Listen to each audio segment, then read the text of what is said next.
Hey guys, JMSports 100 here. I am Jonathan Mozat. Yeah, I see the intro is new. I'm done posting on JMSports.org. I'm not going to really do that anymore or anything.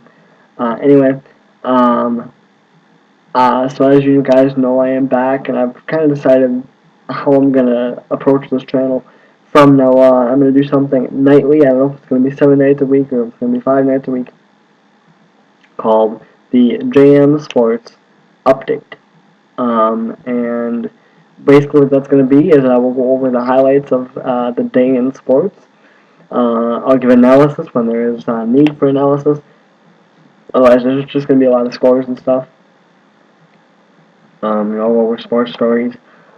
And then, anything like I said that might need analysis. The NHL game 6 takes place tomorrow between New Jersey and LA. Also on Tuesday, the NBA Finals start, of course, with the Thunder and the Heat. So, but for today, because this is kind of just a trial run, not really going to do any stories, just going to go over a couple highlights. I'm going to talk about the NASCAR race, and then we'll talk about the MLB scores that took place today. When I do MLB scores, I will go over who won and who lost each game also, and I will take a look ahead at the next day's action with the pitcher matchups. So, there you go. First of all, like I said, let's get on over to NASCAR. They ran at Pocono this weekend, so let's take a look at that first, and we are going to go through the whole running order, 43rd to 1st. It was a beautiful day in the Pocono Mountains for racing, and we saw fairly good racing. 43rd, Landon Castle. 42nd, Josh Weiss. 40th, Reed Sorensen. 41st, Reed Sorensen. 40th, Scott Riggs. 39th, Stacy Compton. 38th, Mike Bliss. 37th, Joe Nemechek. 36th, J.J. Yeley. 35th, Casey Mears. 34th, Michael McDowell. 33rd, Stephen Light. 32nd, Tony Raines. A.J. Allmendinger. 31st, he had problems. Also problems for Kyle Busch and Casey Kane. They finished 30th and 29th. Eric Almirola, 28th. 27th, Travis Kvapil. 27th, David Reagan. 26th, Travis Kvapil. 25th, Dave Blaney, who was in the 10 car, replacing David Ruderman. You'll see why in a second. Greg Biffle, 24th, hard hitting the points for him. He was the first car on to finish on. He was the last car to finish on the lead lap.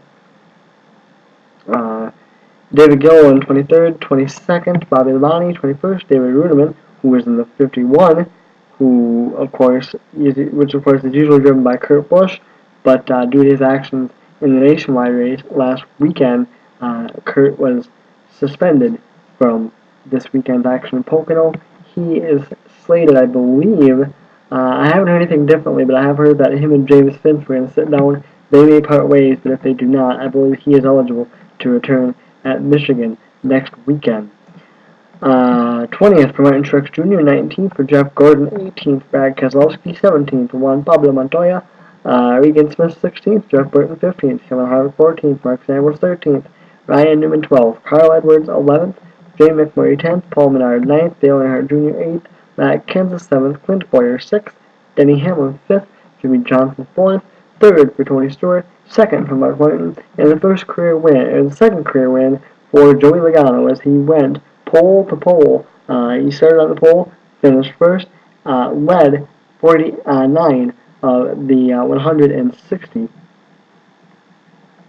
laps. Big chunks of the race were led by Denny Hamlin, Jimmy Johnson, and Joey Logano, as they made up themselves for I'm sorry, I read that wrong. But a good majority of the race was led by two of the Joe Gibbs racing cars, as 70 of the laps were led by either Joey Logano or Denny Hamlin. Let's take a quick look now at the Cup standings after the action. And Matt Kenseth takes the point lead. He has a 10-point lead over Dale Earnhardt Jr. as he moves up into second in points. Greg Biffle, third, 16 back. Denny Hamlin is 4th, 19 back. 5th, Jimmy Johnson, 30 points back. 6th is Kevin Harvick, 53 markers back. Martin Truex Jr. is 7th, 58 back. Tony Stewart is 8th, 75 back. 9th is Clint Boyer, 80 back. 10th is Brad Keselowski, 97 back. 11th is Carl Edwards, 100 back. And then Kyle Busch is 12th, 103 back. If the chase were to start today, Carl Edwards would be out because he does not have a win. So, I believe, I believe that Carl does not have a win. No, he does not. So, Carl Edwards does not have a win, so taking his place would be Ryan Newman. He is the next one in points. He's 14th, but he is the first one out of the chase at this point who has a win. Actually, that'd be kind of difficult because Joey Logano and Ryan Newman are tied right now in points. So, I don't know who would get that. I don't quite know how a tiebreaker works. Guess right now it doesn't matter because the chase doesn't start yet anyway. Let's take a look now at our MLB scores and winners there. Some sweeps on this as we start interleague play today. Not many games tomorrow. The New York Yankees and the New York Mets. Boone Logan took the win for the Yankees. He got his first win of the year. John Roche takes the loss for the Mets. The Yankees get a 5-4 win to sweep the Mets this weekend. Logan 1-0 on the year. Roche 3-6. Tampa Bay and Miami. James Shields pitched well and gets himself a win to stop a winless skid. 7-4 on the year. Anibal Sanchez took the loss in the game. Baltimore and Philadelphia. Philadelphia once again struggling to score runs with Cliff Lee on the mound. Struggling to score runs, period, as they fall again. As they fall the Orioles 5-4. Darren O'Day takes the win. He is 4-0 on the year. Taking the loss is Joe Savory, and it was Savory's first loss of the year. He is 0-1. Next up, Washington and Boston. Good work for the Nats. They sweep the Red Sox this weekend, 4-3 with a win. Tom Gorzelani gets the win, 2-1 on the year. Alfredo Aceves, 0-4 on the year, takes the loss. Toronto and Atlanta. Toronto all over Atlanta, beating them 12-4. Carlos Villanueva gets the win, and Livan Hernandez, newly out of the bullpen for the Braves this year in a bullpen role, takes the loss. He is 1-1 on the year. Pittsburgh, Kansas City, 32. Pittsburgh gets a win. AJ Burnett gets the win. He's 6-2. Bruce Chen takes the loss. He's 5-6. And the Pirates just a game out of the NL Central lead now and away from the Cincinnati Reds. Who would have thought that? Houston and the Chicago White Sox. Houston getting a big 11-9 win over the Sox there, getting the win. Lucas Harrell improves to 6-4 on the year. Philip Humber takes the loss and falls to 2-4 on the year. Milwaukee and San Diego 6-5. Giovanni Gallardo takes the win. Anthony Bass takes the loss. Gallardo 5-5. Bass 2-6 now. I'm a Brewers fan, so I did see the game. Very, very nerve-wracking, suspenseful ninth inning. Just to show you, the Brewers won 6-5. They took a 6-2 lead into the ninth inning with them and gave up those 3 runs. Bases were loaded. They walked in a couple of runs. John Axford came in. Axford did not have his best stuff. He actually got pulled. Axford was only able to record 1 out and gave up a couple of runs. It was close. The tying run was at the plate. Actually, the tying run was actually at third. There was a full count, 3-2, 2 outs, and got caught looking to end the ball game. So the Brewers take a 6-5 win. Like I said, Gallardo and Bass take the win in the hook in that game. respectively. The Chicago Cubs, Minnesota Twins. Cubs win 8-2. Ryan Dempster takes the win. He's just 2-3 on the year. Francisco Liriano takes another loss. He is 1-7. Cleveland and St. Louis. Cleveland gets another win from the Cardinals, 4-1. The win goes to reliever Vinny Pistano, and that is the third win for Pistano. He is 3-0, and Mott taking the loss. Jason Mott, that is. He is 3-3 on the season. These videos are going to be kind of long-winded, so I apologize.